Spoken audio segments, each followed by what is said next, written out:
Comment est-ce que d'habitude vous vous préparez à partir en voyage? À quoi ça ressemble chez vous? Est-ce qu'il y a une excitation? J'imagine une préparation parfois fébrile. En tout cas, chez nous, ça peut être cela. On fait des listes.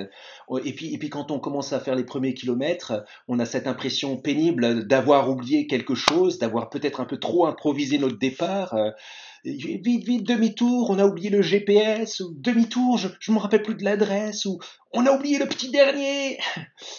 Pas sûr. Mais voilà ce que Paul dit concernant notre voyage, le voyage de notre vie. Ceux que Dieu a prédestinés, il les a aussi appelés. Qu'est-ce que ça veut dire pour nous? C'est-à-dire que le voyage de notre vie n'est pas dû à une improvisation de dernière minute. C'est Dieu notre Père qui l'a voulu, en raison de son amour, avec une destination précise. Il a disposé nos cœurs pour qu'au milieu de toutes les destinations possibles de ce monde, nous puissions répondre à son appel personnel pour la vie avec lui. Et aucun enfant ne sera oublié. Première promesse. Justement, au milieu d'un voyage, qu'est-ce que vous craignez le plus? Vous risquez quoi le plus? Quelles sont vos craintes?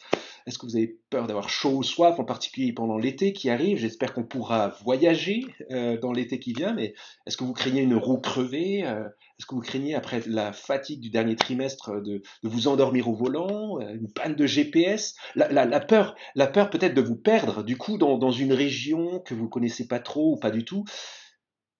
Dans le texte d'aujourd'hui, Paul dit, non seulement ceux que Dieu a prédestinés, il les a aussi appelés, mais ceux qu'il a appelés, il les a aussi justifiés. Et qu'est-ce que ça veut dire?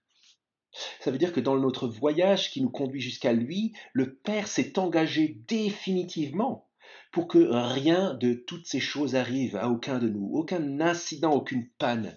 Sur la base du sacrifice parfait de Jésus, une fois pour toutes, il nous a déclarés justes par décret divin, de manière à ce que personne ne s'égare en chemin, quelles que soient les circonstances du voyage, nos pannes, nos assoupissements, nos manquements personnels, nos péchés passés, présents, futurs, les multiples dangers, les multiples tentations et souffrances qu'on peut traverser, rien n'a la puissance de changer la trajectoire ou de nous égarer en chemin. Ceux que Dieu a appelés, il les a aussi justifiés. On continue notre voyage à quelques kilomètres de l'arrivée. Qu'est-ce qui vous traverse l'esprit? En particulier quand vous avez pris une réservation. Est-ce que ce sera comme sur la brochure? Il y a des photos sympathiques. Est-ce qu'on aura toutes les options promises? Est-ce qu'on aura buffet à volonté? Moi, c'est quelque chose que j'aimerais bien. Est-ce qu'on aura la suite parentale avec une baignoire et un bon lit pour un bon repos? Dieu nous promet encore mieux. Regardez ce que Paul dit. Que, ce que Dieu a justifié, il les a aussi glorifiés. Magnifique cette série, vous avez remarqué des temps au passé. Il les a glorifiés. Une série de verbes au passé pour nous dire que c'est certain. Mieux qu'une brochure, comme si vous y étiez déjà. Paul nous place dans la dimension de l'avenir.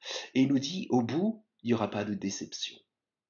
Mais juste la présence parfaite du Père pour toujours, au-delà même de ce qu'on imagine, plus beau, plus grand, plus lumineux, une réalité nouvelle que ce monde ne peut ni connaître et donc ni promettre.